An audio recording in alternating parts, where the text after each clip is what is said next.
ground rules. There really aren't any. Please feel free to ask questions as they come up. If I use a phrase or a word that you've not heard before, say, what the hell did you just say? I grew up in Toronto drinking pop. When I moved to Boston, everything became a soda. And when I work in Atlanta, everything is a Coke, even a Sprite. I worked in Chicago for a couple of months before I found out that baby tins meant step flashing. When I'm in the Carolinas, mastic is Pookie, and south of Interstate 4 in Florida, it's bull. Do you want to bull that? I thought we were going to Pookie it. Isn't this mastic? Anyway, our business is very multidisciplinary. We have engineers, architects, contractors, manufacturers, and sometimes we trip over words. And so stop me. Engineers think of everything in terms of moisture content in materials with equilibrium relative humidity, whereas wood scientists look at moisture content by weight, and microbiologists look at water activity, and we're all trying to figure out, is the sucker wet or not? And usually a really good way of telling is to put your hand on it. But is your hand calibrated? Okay, these are engineering jokes, okay? Apparently you're... All right, so energy flow. This is going to sound so unbelievably obvious. You're going to wonder, why are we talking about it? But it seems every generation seems to get it wrong or misunderstand. So here goes. Energy goes from the inside of the building to the outside, and from the outside of the building to the inside. Anybody really not get that? This is, if I'm speaking too fast, stop me on this. We also build outside. Did you know that? We actually build outside and things get wet. Yeah. We also build out of wet things. Concrete comes in a big truck and we pour it. So what are the odds that the building is going to start out wet and get wet? Pretty much 100%, right? And we've been doing this for a couple of thousand years, right? Nodding here, we've been building for a couple of thousand years. I mean, I'm going to mess with your head eventually, but not yet. I'm just sort of setting it up. There's nothing really weird coming yet. Well, here's the observation. Repeated wetting followed by repeated drying has not been a problem. If it gets wet and it dries, yay! If it gets wet and doesn't dry, woo! So, yay! Woo! All right, so what causes drying to occur? Well, drying requires an exchange of energy. If your building is an energy pig, it will dry out and dry in. We also used to build out of 1,000-year-old trees and rocks. Now we build out of wood. It was wood once, it ain't wood no more. Engineered wood is an insult to wood and to engineers. OSB is the spam of wood. Spam is the OSB of luncheon meats. Right? Okay. So as we become more and more energy efficient, we reduce the building's drying potential. Let me repeat this. As we become more and more energy efficient, we reduce the building's drying potential, which means if things get wet, they're going to stay wet longer. The only people that don't understand this are the people that set energy policy. You can't do math or physics, go into politics. Can't do politics, go into medicine. Can't do that, join the Center for Disease Control in Atlanta. Okay, so guess what? The more energy efficient we make things, the wetter they're going to stay, unless we reduce the wetting potential. So if we reduce the drying potential, we have to reduce the wetting potential. Make sense? All right. There are only two kinds of windows in the world, those that leak and those that will leak. Let me tell you about windows. Windows are like people. As windows and people get old, we leak. You freaking youngsters have no idea what's coming to you. Now, have windows always leaked? The answer is yeah. But they leaked into wall systems that were poorly insulated and out of robust materials, and we called it incidental water. It was incidental because we didn't care. Now incidental water is no longer incidental, and we had to change the way we install every single window that we install. We have to install them with pan flashings. Well, I never had to do that before. Well, it's because your buildings are energy pigs, and they're built out of 1,000-year-old trees and rocks. Nobody cared. It was okay to get wet because it dried out. It also dried in. And when it was wet, bad stuff didn't happen. Now, that's not the case. And so I'm not arguing against energy efficiency. I'm just saying we have to change. Now, what are the odds that we're going to be making buildings even more energy efficient? Duh. Now, what are the odds that we're going to change the materials? Well, we're not going to be building out of 1,000-year-old trees and rocks, right? Right? So everything that we build out of now, what's the carbon footprint? What's the carbon measure? Of course, nobody can agree. If we did, carbon accounting, if we did our taxes the way we do carbon accounting, the IRS would arrest us, right? So nobody can freaking agree. And so everything is now changing. But it's been changing for a long time, just that we don't appreciate it. So this is the early, in the late 1970s, early 80s. And I was asked to figure out, well, how come all of the paint is suddenly falling off of old buildings in Cleveland, Ohio? And I said, well, why would you ever want to go to Cleveland?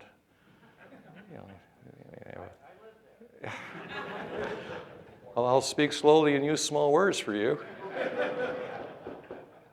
What is the name of the new team? I don't even know what it's called anymore. Guardians. Oh man, didn't they lose? They lost last night. Yeah.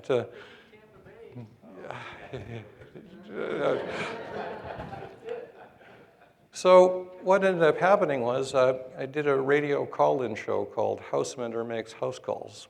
And I would be on there on Sunday, and I would ask, and I want to look at peeling paint. How many people have peeling paint in Cleveland? So I went to 1,000 houses and wanted to understand why all of a sudden it happened. This is what it looked like 40 years ago. And I'm holding cellulose insulation. What happened was that the pattern was all of these older houses that had never had any insulation in them were retrofitted with insulation under the weatherization program. And when they added insulation, all the paint fell off.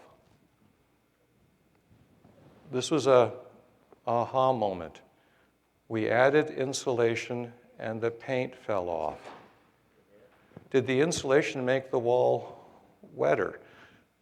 No, it was always getting wet, but it was always drying. It was always getting wet at the overlaps because of something called capillarity.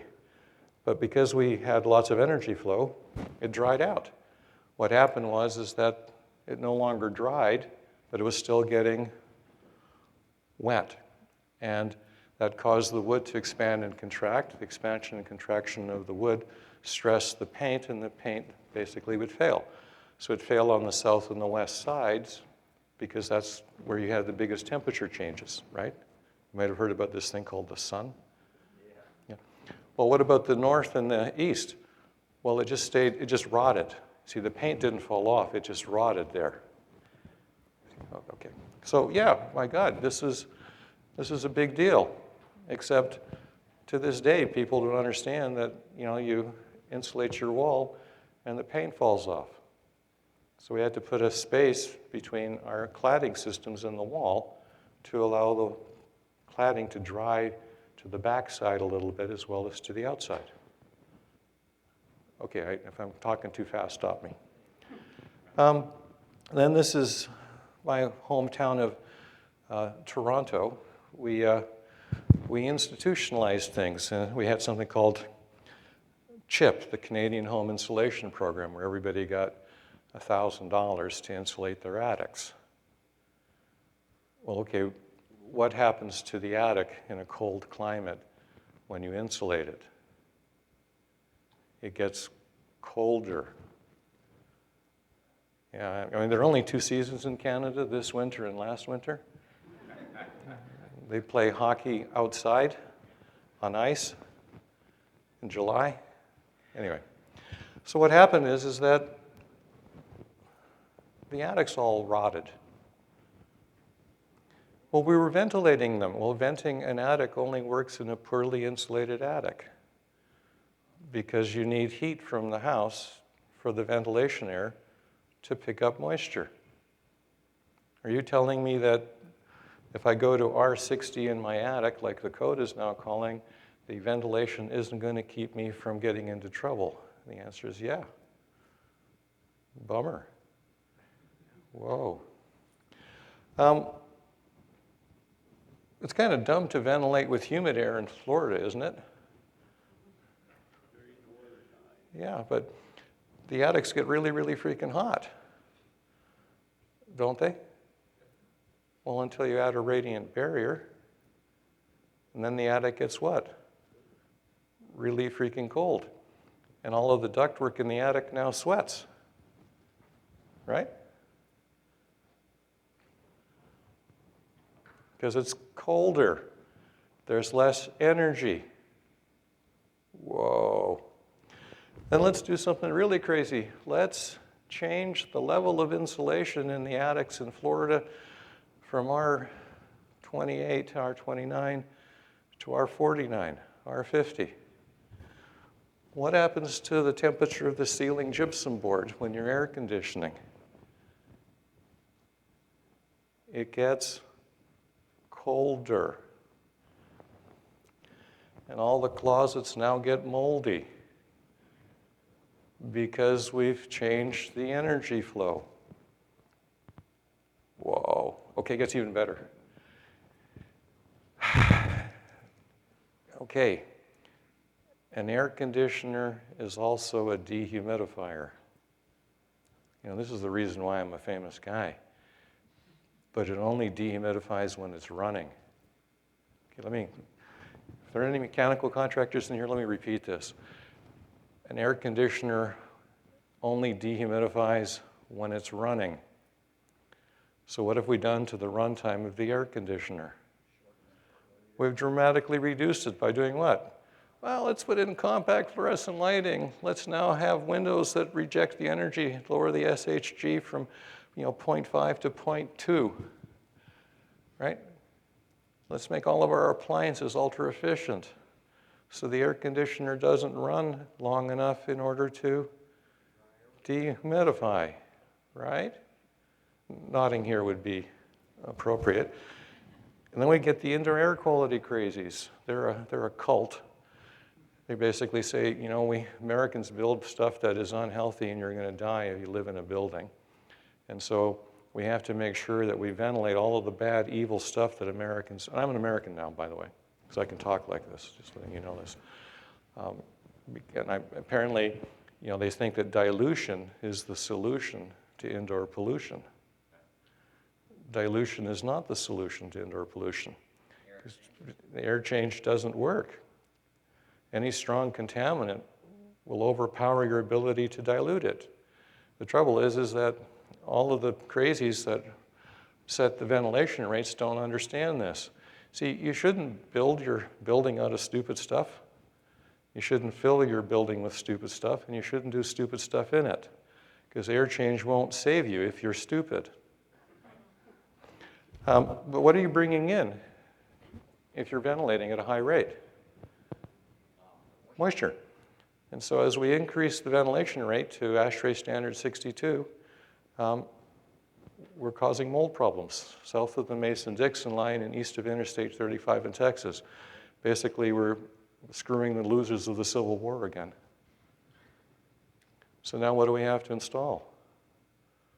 A dehumidifier, which runs on electricity. I know, I know this is so difficult to understand.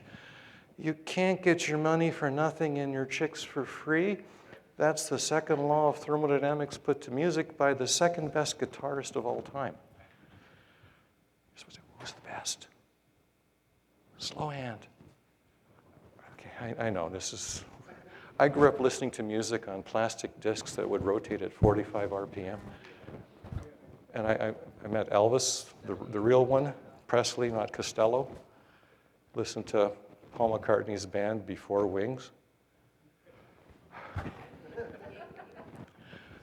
Let's do crawl spaces. Crawl spaces were great when we were building out of real wood, plywood, and wood joists, and we didn't insulate them. Now when we insulate them, the crawl spaces are cold because there's no longer heat from the house. And so the crawl space is the temperature of the ground. See, the crawl space is now the temperature of the ground. And the ground is usually colder in the summer than the dew point of the outside air. So if you're ventilating your crawl space, what are you going to bring in?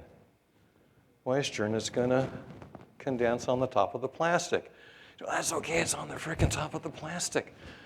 But the plastic is radiation coupled to the underside of the floor. So the underside of the floor is at the same temperature as the ground, and so it now gets insanely wet. Oh, I never had these problems before with crawl spaces. They go back 150 years, well, longer than that, but we didn't insulate them, and we didn't air condition them, the houses. So let's go and not air condition. That'll make the energy people happy. Oh, I guess that's what we're doing now. We're turning off the energy, so we'll save the buildings but kill the people. That's the new phrase, I think, you know. Yeah, look at this. This is great. Who discovered this? Tennessee Valley Authority, TVA. Why? Because they paid a lot of people money to insulate their crawl spaces.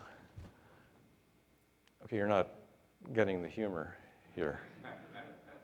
So what do we have to do as architects and engineers and builders? We have to compensate for the fact that everything has changed. Can we build crawl spaces that don't rot, that are ultra energy efficient? Well, yeah. We build them like mini basements. We shouldn't vent them. What about attics? Well, we shouldn't vent them either. Whoa, well, why? Well, because we don't have energy going through them anymore. Well, that's different. Yes, that's the whole point of this presentation. The only people that are happy right now are the fire people because the buildings are too wet to burn. Yeah, that's not, this is, you know, I can't tell you where this is, but this is where, it used to be pink, but not anymore, but let's prevent them from drying, cover them with a plastic condom on the inside.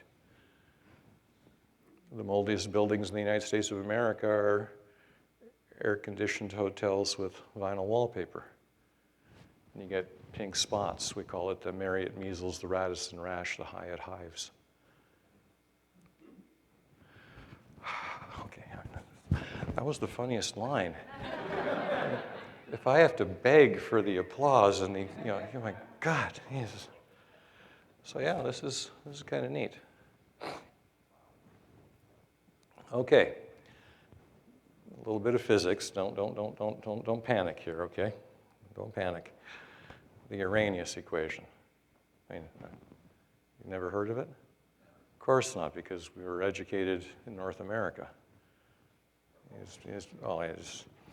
This is the third most famous equation in all of physics. And it was Svante Arrhenius won the Nobel Prize for Physics, which was a real, in 1920, I think, it was a real scandal because he was a chemist. Nothing irritates the physics community than having a chemist come in and kick physics butt. It's like a holistic medicine person talking to a brain surgeon. You don't get you need to hang out with nerds more. So there it is. This is magic. And whenever you have things like this above things like this, danger, Will Robinson danger. That means it's exponential. It's a whoosh. It's not a whir, linear, whoosh, exponential, whoosh, bad, whir, good. Oh, it's, So for every 10 degree Fahrenheit increase in temperature, you basically double badness. It covers something called the damage functions, which are water, heat, and ultraviolet light. These are the three bad things that destroy building materials. And each one of these are exponential, so they're whoosh, and they're synergistic, which means that they're not additive, they're multiplicative. So if you get something that's getting wet, getting hot, and seeing ultraviolet light, it's a really bad day. What part of your building sees the three of these most? Roof. Where the building touches the sky is the greatest environmental stress, followed by the sides, followed by where it touches the ground. I know. Now, get into the second law. There are 4 laws of thermodynamics, but we only number them up to 3 because we forgot one. Well, right. But what happened was that because we forgot one, we couldn't put it between the first and the second law. We couldn't be between the second and the third. It was too important to leave to have it to the fourth, so we called it the 0th because we didn't want to redo all of the textbooks. We didn't actually need the 0th law. It simply meant if A equals B and B equals C, A equals C. Didn't some dead Greek person, Aristotle, write this down on a tablet and bring it down from a... I think I'm getting the stories confused. I guess it was all Greek to them.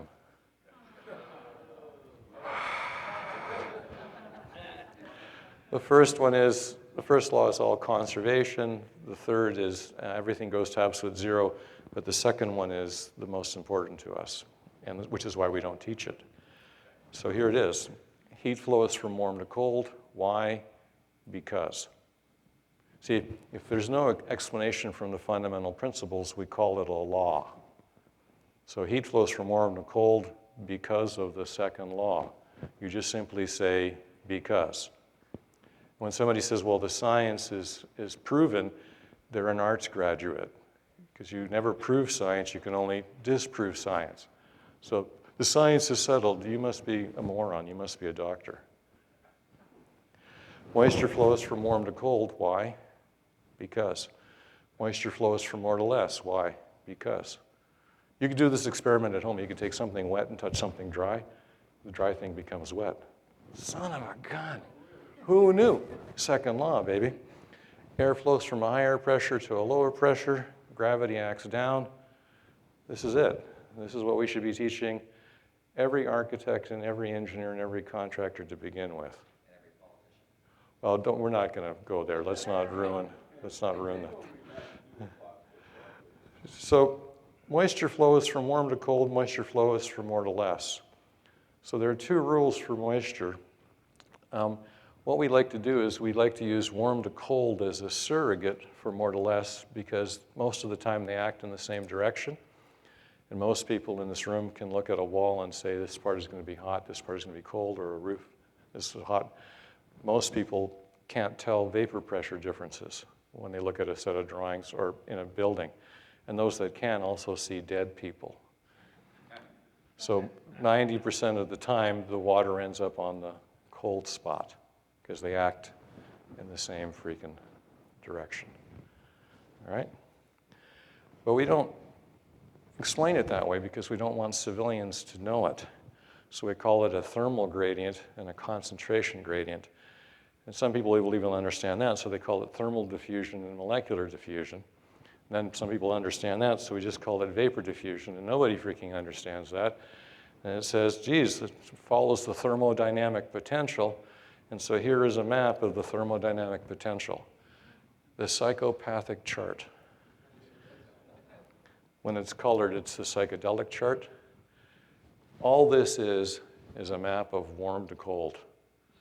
Luke, turn off the guidance system. Go with the force. Everybody, turn off the psychometric chart. The water ends up on the cold spot. That was it. That was the big moment. All right, effect of climate. This is my big contribution to building physics. I came up with this map. ASHRAE stole it from me. Asked me where I got it. I stole it. I stole it from a Russian, a dead Russian. If you're going to steal stuff from a Russian, it's good for the Russian to be dead. This is basically based on the Köppen climates. So basically, I'm taking a vegetation and plant map and turning it into a construction map. That's because I felt that the plant kingdom was a better judge of temperature, relative humidity, vapor pressure, rainfall, and wind than architects and engineers and general contractors. And this was turned into the climate zones. So the building code in the United States is based on the plant kingdom. Don't laugh. It's, apparently you're not laughing. Don't be shocked. It's actually pretty reasonable, all right? And I made a second map, which is rainfall. So I picked 20 inches of rainfall for 0 to 20, 20 to 40, 40 to 60, above 60. Why did I pick 20? Well, when I had 10, the map was too complicated. When I had 30, it wasn't complicated enough. So you pick this based on your feelings. Feelings, all I have. Okay, you're not getting the humor here. So this has been superimposed over the map. Dry, moist, marine is based on taking this map and adding it to this map to get this.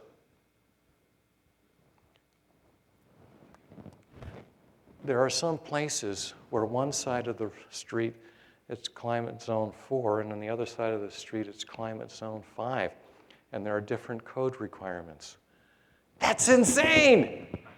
This was just meant to get you in the general neighborhood, right? It's not supposed to eliminate judgment.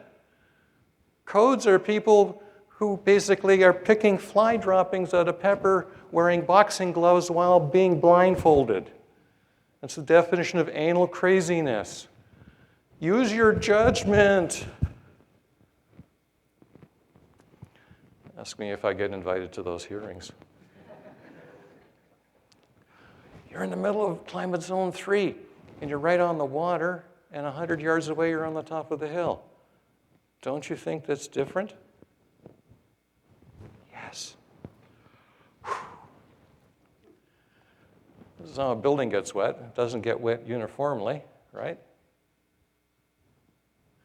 And sometimes one side gets wetter than the other side. We call that the weather side because it sees the weather. Yeah, I know. If I'm going too fast, stop me. Yeah, well, don't use the word rocket science. I'm an engineer. Engineers got us to the moon, not scientists. So I'm a rocket engineer, not a scientist. If you're called a scientist, you actually don't know science. It's a bad joke. And so, where does a building get wet? Where it touches the ground, where it touches the sky, the corners, and the punched openings. We call this mustaching, right? Because the windows leak at the corners. When you have a mulled window, that's a Van Dyke.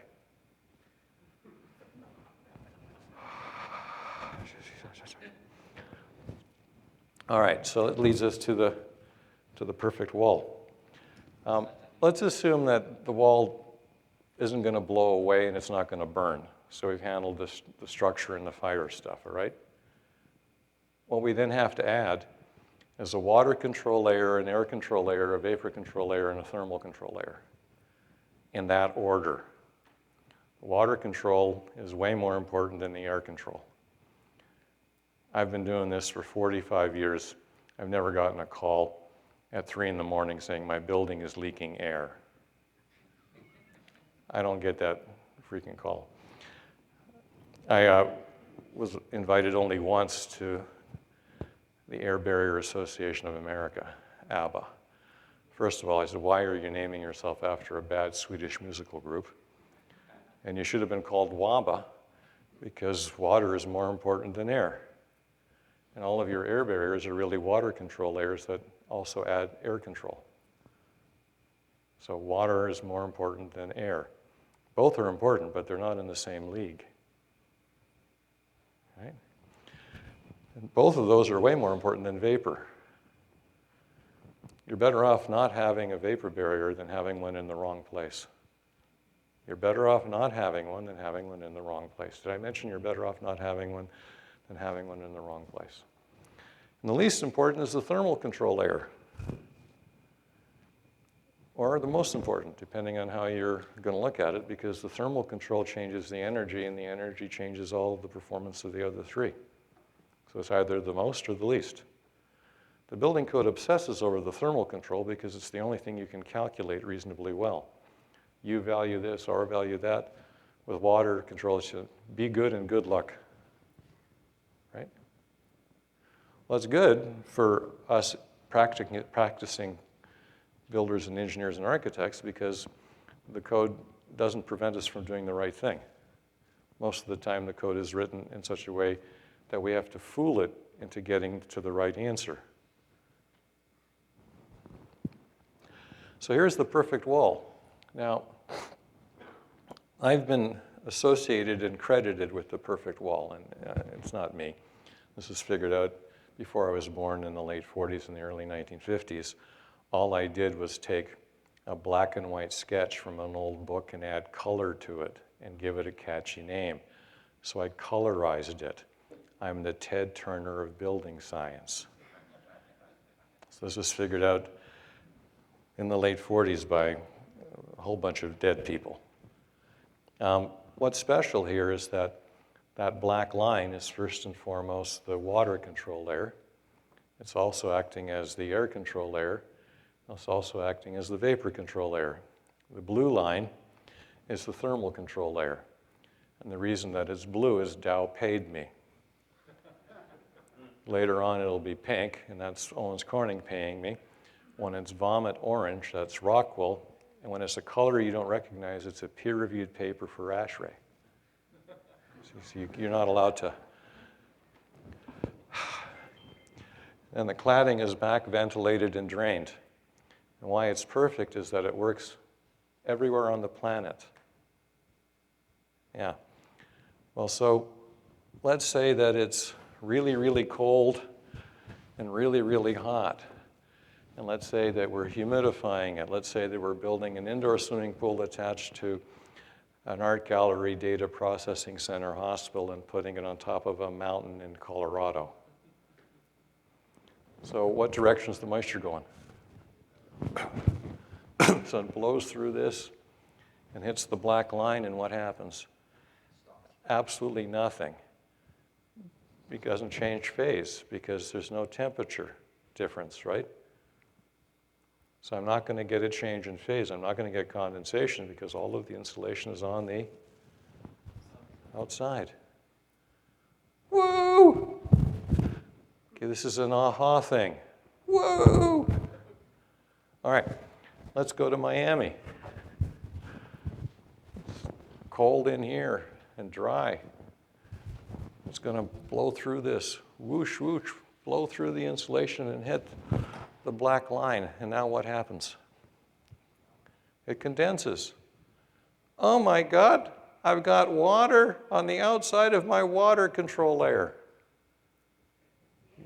You're not getting the humor here. Oh my God, I've got water on the outside of my water control layer. I get to drain the rain on the plane, the drainage plane. Guess where that came from? My Fair Lady. I was drinking red wine, watching a musical with my beloved wife, the architect. We're watching My Fair Lady. Eliza Doolittle says, "The rain in Spain stays mainly on the plane." And I turned to her and I said, "We need to drain the rain on the plane. Just where is that blasted rain? On the drainage plane." It's in the code. You're telling me that drainage plane came out of red wine, alcohol, and a musical? Yeah. So we had to change it into a water control layer because, we're always changing names. So this wall works everywhere, in all climates, which means that you can use any insulation you want. They all work. Really? Yeah. What's important is the order. So you can pick your teeth, pick your nose, and pick your butt, but the order matters. Well, that was funny. Now a grandfather, I'm messing with the grandkids. Loud toys, sugar, animals that shed hair.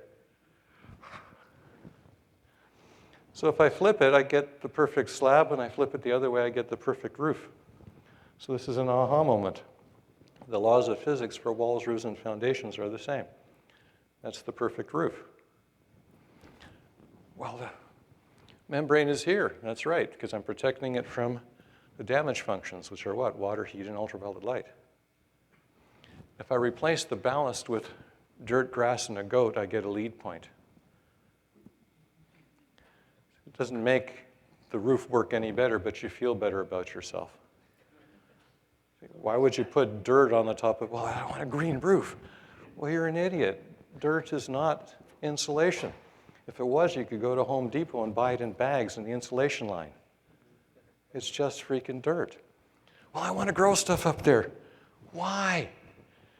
You want to store the water up there? The whole idea is to get the water off the damn roof. You want to keep it on the roof? Wow. Who are you? Well, I'm basically a town planner because you didn't invest in civil engineering infrastructure to take the water away. You're too busy covering up statues than doing drainage. I don't get invited to those conferences either. Ask me if I like green roofs. I do when they make the building look beautiful.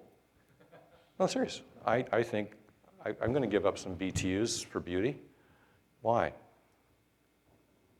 In order for a building to last a long time, people have to take care of it. In order for people to take care of it, they have to want to take care of it. People don't take care of ugly things. Ugliness is not sustainable. That's why I want a beautiful building that's going to last a long time that freaking people are going to want to take care of. And if that means a green roof, I'm going to jump in front of the damn bus to give you the green roof. But I'm going to make sure it doesn't rot. Perfect slab. Dirt, stones, insulation, membrane, concrete. Yay! So I can take the perfect section, and now the big deal is connecting them, right?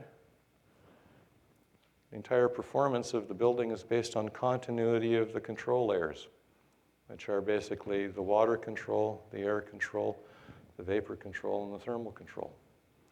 When I teach youngsters, they don't let me teach undergrads anymore. I can only teach graduate students because apparently the undergrads have feelings. They don't understand humor. I say, take a pen and trace the water control elements across all of the construction details. And anywhere the pen leaves the paper, you've identified a discontinuity that needs to be corrected. Then take a different colored pen and check the air control, then the vapor, and then the thermal. The one that can have gaps in it is the thermal and the vapor, not the air, not the water. Oh, wow. Yeah. Then we put a hole in it. And so I always connect to the back side of the window because the window manufacturers have no idea what part of their window handles what function. So I'm assuming that they don't know, so I connect to the back side. So when it fails, the water is always directed to the outside. A leak is not a leak if the client never sees it. Repeat after me. A leak is not a leak if the client never sees it. Your roofs are typically going to have two control layers now. You're going to, have the one down here, which is the air control, and then up here is going to be the water control. But you have to connect them correctly to the walls, right? So normally the water control is going to now go up over the top, and you're going to have a disconnect here.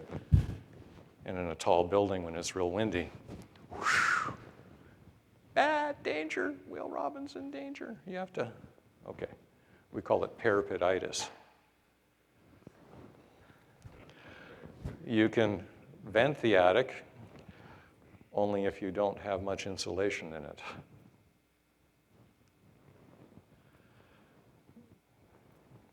This is what I like. Yeah, absolutely. So here's one version of the perfect wall. Yay! Trouble with it is it's expensive, isn't it? Can I do it with metal studs? Absolutely. But where's all the insulation? On the outside. Realize if you insulate in here, you lose 75% of the thermal resistance because of the conductivity of the steel. Did you know that steel is 300 times more conductive than wood? You know how I know this? I've never seen wood wiring. Never seen a wood frying pan. Well, once.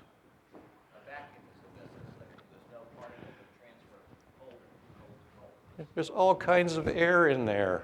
You can't make it work. Stop it.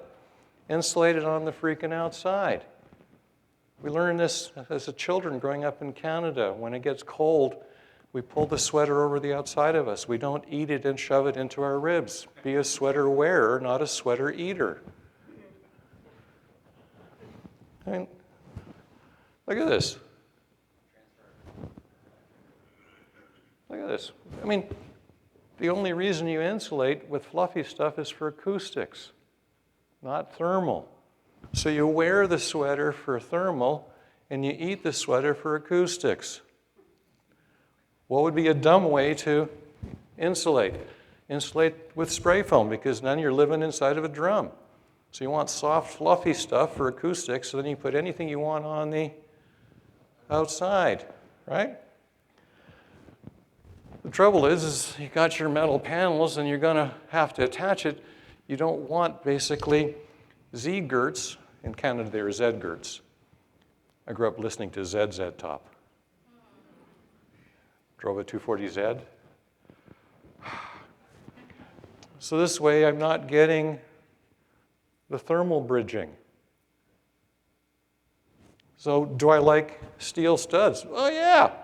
Do I like metal panels? Oh, yeah. And I'm not saying it because you invited me, right? But I don't like conductivity. Can I do it with clips? Yeah. Woo! You're not excited. This is the way we should be doing stuff. Yeah. Can we do it with panels? Yeah. Yeah. Yeah. Put them here. Oh, you're already doing it. Yeah. 2 thumbs up. Right? But you don't want to wrap the panel with metal. That would be stupid.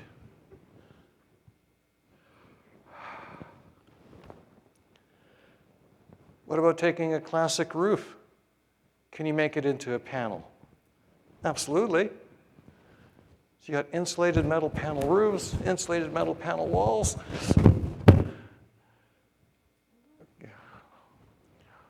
Okay. Well, what if I have a silly roof and I'm not going to have metal panels and I'm going to drape it with fiberglass? Can I have a thermal break? Yeah. Strip of rigid insulation there, baby, right?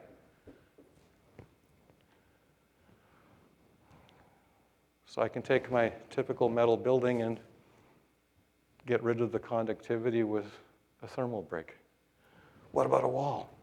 Yeah, this is pretty stupid, but I can put the panel on the outside, or I could put a strip on the outside. Are there any people that make fiberglass insulation in this room? Nobody? All right. I'm going to give them a product innovation. You can hear me. They can't patent it, I've already checked, but you could turn this blanket layer into a smart membrane that changes its vapor permeance with relative humidity. So the wall can dry in the summer and not get wet in the winter.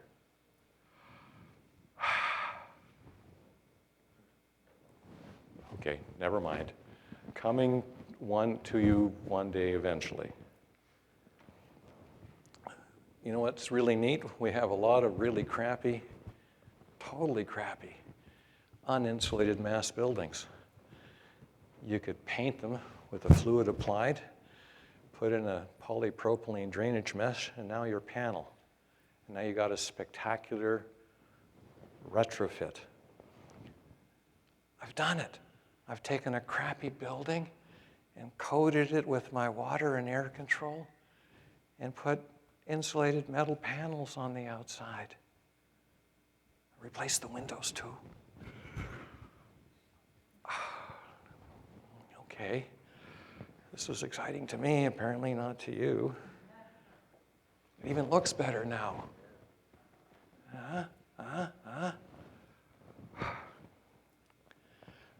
You have to deal with the conductivity at the ground. So use a piece of wood. I can't put it on rigid insulation, right? Because it's not going to work structurally. But I can use wood as a thermal break.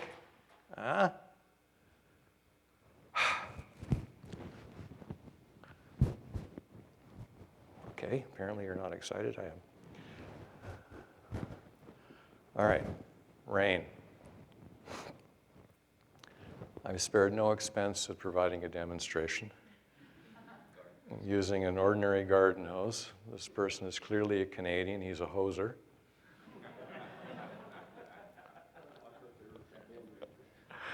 This is not an ASTM test. It's practical. ASTM stands for another stupid test method. All right, just letting you know.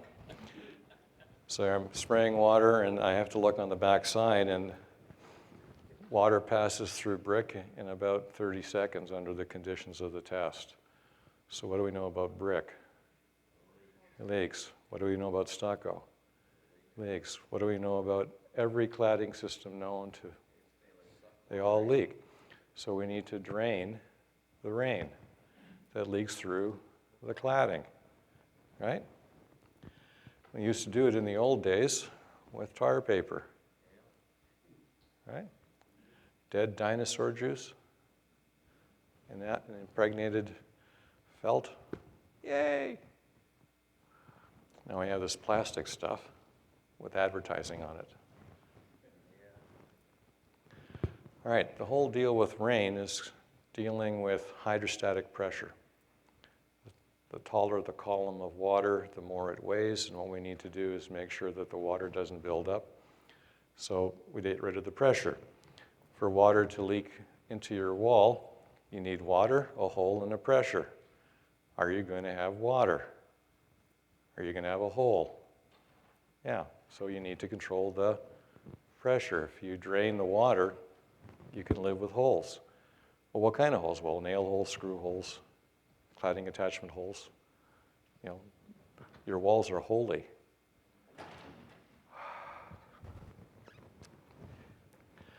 So one of the biggest ways is just to provide a small gap. So this is a polypropylene mesh. You say, wow, we did research and 3/8 of an inch was the optimal spacing. And the answer is no, that's what came out of their machine. Our study showed that 1/4 inch was the best. Well, that's what came out of their machine. A continuous 32nd of an inch will work for you. It has to be continuous. How many holes are we going to having in this cladding? Like thousands of them, right? But it's not leaking because I'm controlling the hydrostatic pressure. I can do that and get all kinds of spacers. I asked one of the siding manufacturers, can you give me bumpy siding? He says, Joe, we could do that, but we're not convinced we can get the framers to put the bumpy side in. I said, we taught sod layers green side up. Surely we can teach them to put the bumpy side in. So now we have bumpy building wraps, right? Now we have grooves. This is a spectacular product. It's DuPont drain wrap, 32nd of an inch. This is a 60s technology. It's groovy.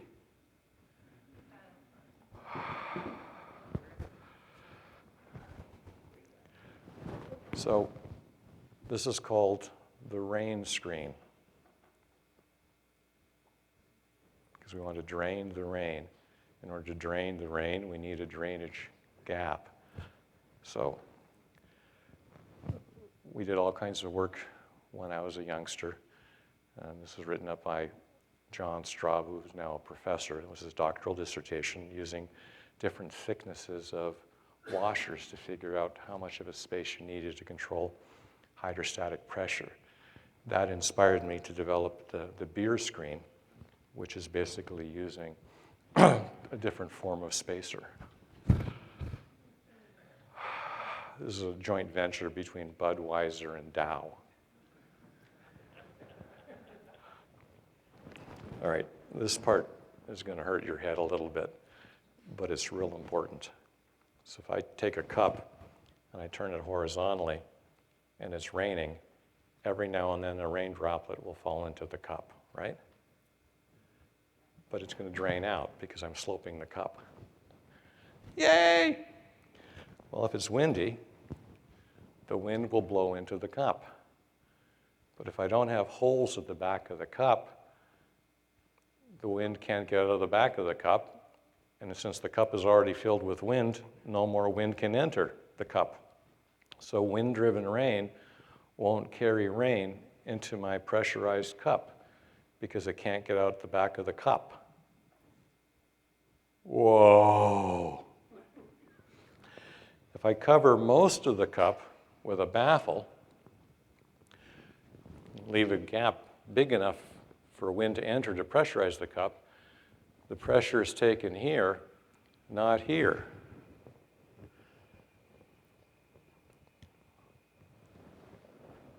Means that I don't have to be really, really good with my sealants on the outside if it's airtight on the inside. And sealants on the outside are exposed to what? Water, heat, and ultraviolet light. And your 30-year sealant will likely get you 5 to 10 years. But we don't care if they don't see the pressure. There's a song there. Pressure. So, no, nothing works. The damage functions kick ass. You're going to lose. It's like, looking for the ability to live forever. That only happens in comic books. And, certainly not with the British health system. So this is the entire basis of window construction. It's real critical that this seal stays dry. So let's put it in an extrusion. And the extrusion is called a gutter. So it's kind of dumb to put something into a gutter. But we drain the gutter. We elevate it. And I got two seals, an outer seal and an inner seal. Which one will last longer? Inner one. Which one's going to go to crap? The outer one. But I don't care if my holes are big enough to pressurize this. The biggest problems with a lot of windows is that they don't have enough holes in the outside and they leak.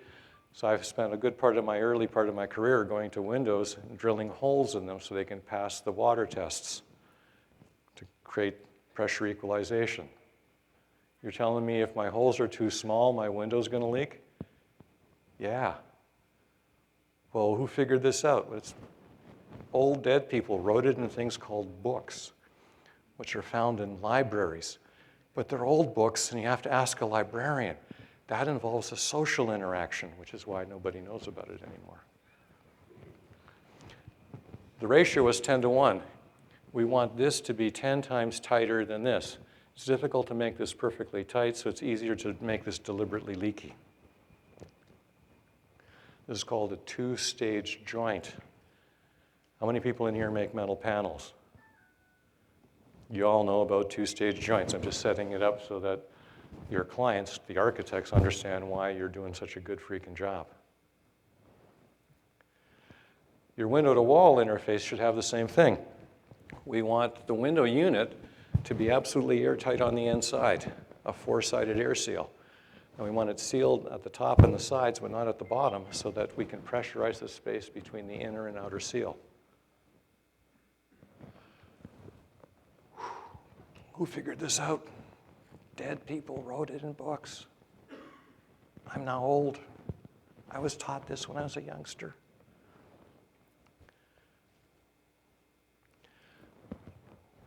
Beautiful fluid-applied stuff. You don't have to do origami anymore. Yeah, yay, yay. So if I've got precast panels, which is where the two-stage joint was first figured out in the 1950s, we would have an inner seal that was continuous and an outer seal that we would weep and allow air into. You could even just do it with a baffle. So the inner seal needs to be continuous. The outer one doesn't have to be continuous, because I'm getting pressurization, pressure equalization across that joint. Vertically, you tie the outer seal into the inner seal periodically in order to provide drainage, right? To kick the water to the outside.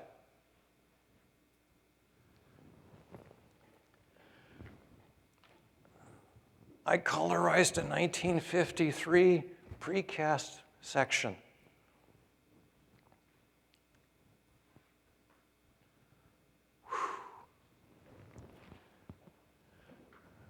That's what you folks are doing, or some of you, right? Except you have to have drainage between the inner and the outer seal, right?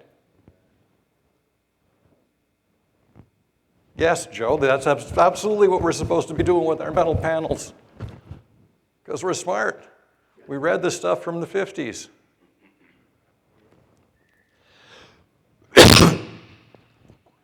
Same thing with roofs. But we actually don't want this one to be perfect. We want this one to be perfect.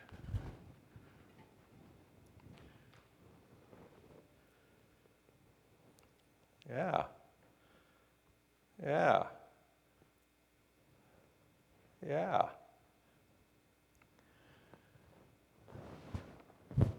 I'm done.